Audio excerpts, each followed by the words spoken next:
com Robério Jocum. No programa de hoje, eu recebo uma pessoa que eu aprendi a admirar como artista. Depois, ainda há anos atrás, quando eu via na televisão, pelo dom de usar a palavra. Com o passar do tempo, eu vi ele falando de Deus. Ouvi ele levando a mensagem. Eu parei e pensei comigo mesmo. Como Deus é grande. Como Deus escolhe quem Ele quer para falar em nome dEle. E Deus preparou este homem. Esse homem que primeiro teve que viver todos os tipos de experiência. Esse homem que antes de ir a Deus, ele teve que caminhar por caminhos que poucos conheceram. Eu estou falando de Jesse Valadão. Jesse, que prazer tê-lo aqui. Prazer é todo meu, Roberto. Pode crer. Eu que fico feliz. Eu fico feliz porque, Jesse, eu me lembro de você no mundo cinematográfico, no mundo artístico.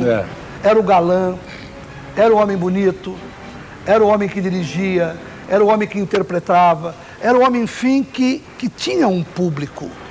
Eu tive uma carreira cinematográfica realmente marcante, Roberto, pelo seguinte, porque, por exemplo, a minha filmografia, ela é uma filmografia grande em qualquer parte do mundo. Verdade. Porque poucos atores no mundo conseguiram ter uma filmografia com 106 filmes. Essa marca, pouquíssimos atingiram, e eu sou um desses poucos. Então eu tenho uma responsabilidade muito grande pelo fato de ter feito muito cinema, mais cinema do que qualquer outra coisa. Em segundo lugar, teatro. Em terceiro lugar, televisão. Porque televisão, eu sempre tive um pouco de medo de televisão, porque apesar de ser a coisa mais massificante no que diz respeito à promoção, à projeção, ela tem o mesmo poder de destruição. Porque se você bobear um pouquinho com a televisão, se você titubear na sua posição firme, você se transforma numa peça da engrenagem da televisão. Você que está em casa, você deve estar assim se perguntando: por que Jesse, depois de tantos anos, de tanto sucesso como diretor e como ator, por que ele foi para o caminho? Eu nem falo para o caminho evangélico, eu digo para o caminho de Deus. Por que, Jesse?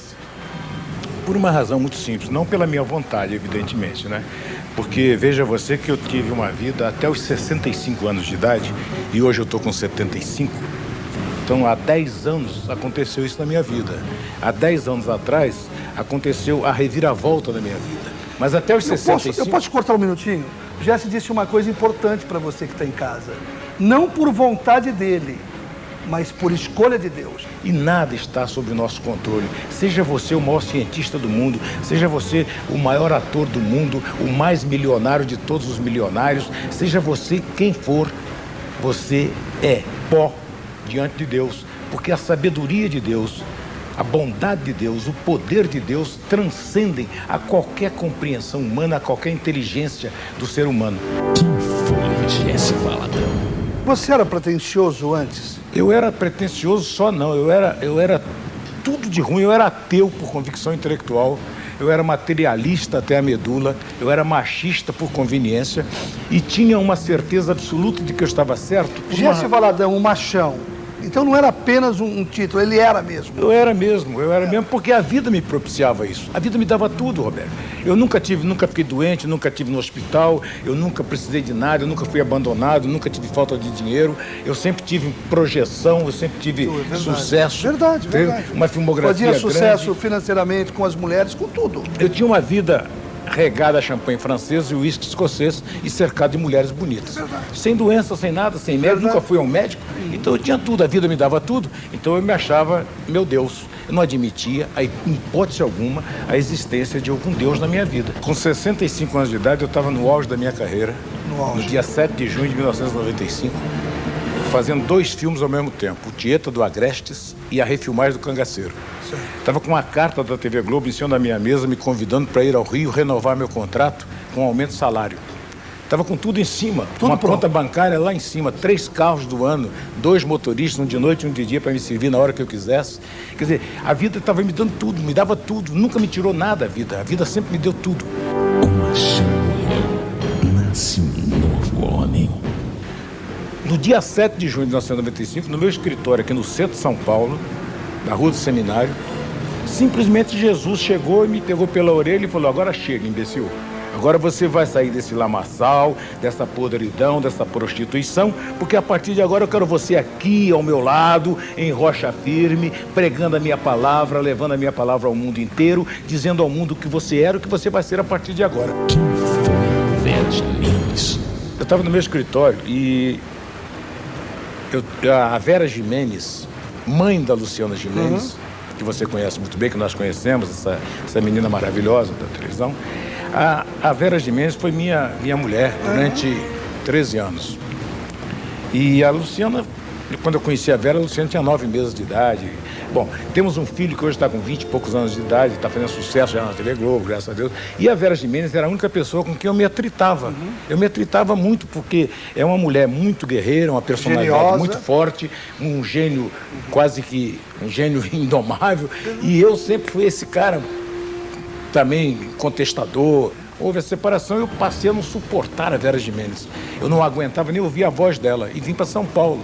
Eu aluguei meu estúdio que tinha no Rio para a TV Globo e vim para São Paulo. E em São Paulo eu não conseguia atender o telefone da Vera Gimenez. Eu não aguentava ouvir a voz dela, tanto que nós nos atritávamos. Pois bem, no dia 7 de junho de 1995, ela telefona. E eu penso que está cobrando a pensão alimentícia, eu já dou um berro daqui, ela dá outro berro de lá. E isso era todo mês. Naquele dia, a minha secretária falou assim: seu Gerson, dona Vera Gimenez no telefone. Eu já atendi o telefone, já dei meu berro. Alô! Aí do outro lado, aquela voz suave. Oi, querido, tudo bem? Eu falei: quem está falando? É a Vera. Vera Gimenez? É, Gerson, a Vera Gimenez, a mãe do teu filho, tua ex-mulher, não se lembra mais, querido. Assim, é claro que eu me lembro, Vera. Agora você está doente. Por quê? Você não gritou, não deu berro. E ela se entusiasmou tanto que falou para mim: olha, Gerson, eu conheci uma mulher maravilhosa, uma mulher que fala com o Espírito Santo. Eu falei assim: é mesmo, Vera? Fala com o Espírito Santo, fala com Santa Catarina também, São Paulo, fala com São Luís, fala com o Brasil inteiro, Vera. Não, fala com o Espírito Santo de Deus. Eu falei: para de debochar. Aí eu escrevi: fala com o Espírito Santo de Deus. Tá? Me deu o telefone da tia Laurinha para ligar para ela, aquela onda toda. Isso era Jesus puxando a minha orelha. Um aviso, lógico. Usando a Vera Gimenez, a única pessoa com quem eu me atritava, para me dizer que tem um cara chamado Jesus Cristo de Nazaré, que é muito mais do que qualquer um de nós. E ela disse isso através de um telefonema, influenciada por uma palestra que ela tinha ouvido naquela semana. Aquele dia que eu liguei para a tia Laurinha, a Vera me ligou novamente e a tia Laurinha não estava. Ela me deu o telefone de um pastor no Rio de Janeiro. Um pastor que estava sentado na mesa com ela e que disse que me conhecia. Eu falei: eu não conheço nada, eu não conheço pastor, pô. Eu sou ateu, vou conhecer pastor. Eu não acredito em Jesus Cristo, vou telefonar para pastor, Vera. Aí eu falei: não, telefona, é um homem de Deus. Eu acabei telefonando para o pastor, a Vera é muito insistente. E esse pastor começou a orar por mim por telefone. Eu fiz um inteiro urbano, pô. E o pastor lá do Rio começou a orar por mim. E eu não estava ouvindo nada, nem estava querendo ouvir, não acreditava em oração, eu não queria ouvir nada, nenhuma palavra. Resultado, daqui a pouco, sem que eu tivesse feito nada, e aí já entra a vontade de Deus. Era Deus manifestando a sua vontade, Roberto. E quando Deus manifesta a sua vontade, você sabe muito bem o que acontece. Ele muda. Ele muda. E quando ele manifesta a sua vontade, ele faz uma jumenta falar. Resultado, o pastor orou por mim e de repente aquelas palavras começaram a entrar. Eu que não estava ouvindo nada, aquelas palavras começaram a entrar em mim e começaram a atingir cada fibra da minha estrutura, começaram a atingir as minhas convicções de vida. Tocar em você. Começou a tocar. Te Tocar, aí transformar. eu não entendi, aí eu O lado levantei. racional caiu por terra. Aí eu levantei e não estava entendendo o que eu estava ouvindo, e de repente eu me toquei que aquelas palavras se transformaram numa oração. Aí, meu caro, eu comecei a chorar.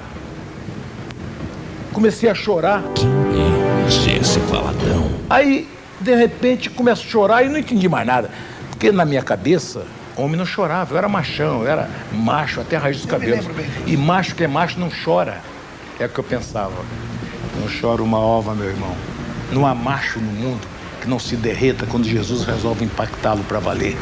Não há macho no mundo que não se derrame quando Jesus resolve tomar o seu coração de assalto, fazer morada nele, modificar a sua vida. Pode ser você quem for. Se chegou a sua hora, ele vai e manifesta a sua vontade. E aí ele faz o Jesse Valadão sair do lamaçal do mundo e vir pregar a palavra dele até aqui, diante do Robério. Jesse, o que é o budismo para você? Como você vê o budismo? Eu acho que o budismo, o que eu vejo, o pouco que eu conheço do budismo, eu acho muito fanáticos. Fanáticos. Padre Marcelo Rossi.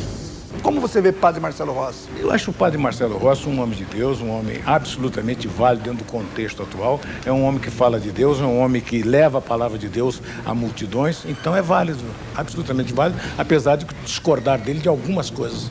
Edir Macedo. Edir Macedo é a mesma coisa. Eu acho que o Edir Macedo, eu não sou ninguém para julgar ninguém, mas eu acho que o Edir Macedo, se a igreja dele está crescendo, é porque está sendo abençoada por Deus. Verdade. E não é que nós estamos julgando. Nós estamos olhando dentro do contexto religioso, Exatamente, dentro de Deus. Eu também acho, o Edir um grande pregador. Acho que o Edir prega divinamente bem, como poucos sabem fazer. Papa, o catolicismo. Como você vê o Papa? O Papa é uma vítima de uma religião meio conturbada, que é a católica, né? Que, aliás, eu não tenho nada contra a católica, porque, afinal de contas, a católica é a primeira igreja nossa, né? É a nossa igreja primitiva. Mas ela se deturpou um pouco pela necessidade de se consolidar na sociedade. Então, criou-se santos e mais santos, não sei o quê, e o Papa é considerado um homem infalível. Não existe um homem infalível, e o Papa é um homem. É um homem santo, mas não é infalível. É um ser humano como nós. Eu acho que todas as religiões no Brasil, elas estão passando por uma transformação muito grande. Eu acho que elas estão se aproximando muito uma das outras. Está acabando essa coisa de preconceito. Está acabando o chamado "a minha é melhor do que a tua". Jess, quem foi Moisés para você? Moisés foi um escolhido de Deus, preparado por Deus para salvar o povo dele, que estava escravizado. Ele muito enérgico? Não, eu achava a energia do Moisés era uma energia necessária para aquela época histórica do povo de Deus. Moisés, em relação ao espiritismo, ele sempre colocou que não existe espírito. Sempre colocou é anjo ou é demônio. Não fica bem claro isto? Eu não acho, não. Não? Não. E se achasse também, eu acho que se ele disse isso, ele disse dentro de um contexto daquela época. Daquela época, exatamente. Daquela época, entende? Porque naquela época que valia, quer dizer, estava muito longe ainda de Deus vir até a Terra, né? Exatamente. Quer dizer, a partir do momento em que Deus veio visitar a sua criação aqui na Terra pessoalmente, depois de 6.000 anos, ele resolveu vir, entendeu? Daqui para frente mudou tudo. E essa vinda de Deus, vê se você concorda comigo, ela veio para nos dar mais luz, nos proibir menos e mostrar que se nós, a qualquer momento, nós podemos mudar a nossa vida para o bem. É isto? Não, o Jesus veio para modificar, inclusive, tudo aquilo que estava exagerado ou errado no Velho Testamento. Então, o Velho Testamento diz assim, olho por olho, dente por dente. Era a lei de Deus. A lei de Deus. Jesus veio e falou assim, se bate no teu rosto, vire o outro lado para apanhar. É o oposto do que ele fala, entendeu? A mulher que é adúltera tem que ser apedrejada até a morte. Jesus diz, atire a primeira pedra aquele que não tiver pecado. E perdoou Madalena. O homem de Deus, a partir de Adão, ou seja, há 6.000 anos atrás, ele era salvo pelo pecado original de Adão. Como Adão pecou, o pecado de Adão foi o quê? A desobediência a Deus. E Deus não admite desobediência. Duas coisas que Deus não admite, a desobediência e a idolatria. Então, Adão desobedeceu, então teve o pecado. Com esse pecado, ele conquistou a morte, que não era previsto para o homem. O homem foi feito à imagem e semelhança de Deus para viver eternamente ao lado de Deus, num jardim, no paraíso, gozando todas as delícias da vida. Vida eterna. Então aí o homem passou, a partir daí, a conviver com o mal, com o mundo, com tudo aquilo que o mundo trazia dentro dele. Então o que acontecia? O homem tinha que sobreviver dentro de todas essas adversidades. Muito bem, para sobreviver dentro dessas adversidades, Deus trouxe Moisés e criou as leis que regiam o homem, as leis de Deus. Então o homem era salvo pela lei mosaica.